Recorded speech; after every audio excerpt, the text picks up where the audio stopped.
ప్రతి వ్యక్తి ఇంట్లో శివలింగాన్ని పెట్టి పూజించి తీరాలి. పూర్వకాలంలో అందరిళ్లలో శివలింగాలు ఉండేవి, అవి లేకే వాళ్ళు మనం పాడైపోతున్నాం. చక్కని శివలింగం పెట్టుకోండి. కిం బహూక్తేన మునయః స్త్రీణామపి తథాన్యతః అధికారోస్తి సర్వేషాం శివలింగార్చనే ద్విజాః. ఎందుకిన్ని మాటలు?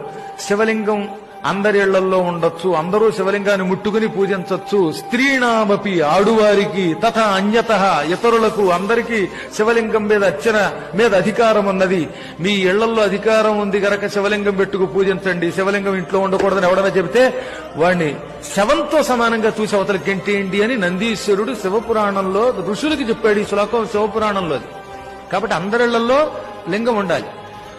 ఇళ్లలో ఉండి తీరాలి తప్ప ఆ గుళ్ళోకి వెళ్లి మనం ముట్టుకోవడానికి దానికి నియమాలు ఉంటాయి. అక్కడ అర్చకులే పెడతారు. కానీ నీ ఇంట్లో నువ్వు లింగం పెట్టుకుని పూజించవచ్చు. అలా ఉండి తీరాలట. అసలు శివలింగం లేని ఇంట్లో అన్నం తింటే అది శవం దగ్గర పెట్టిన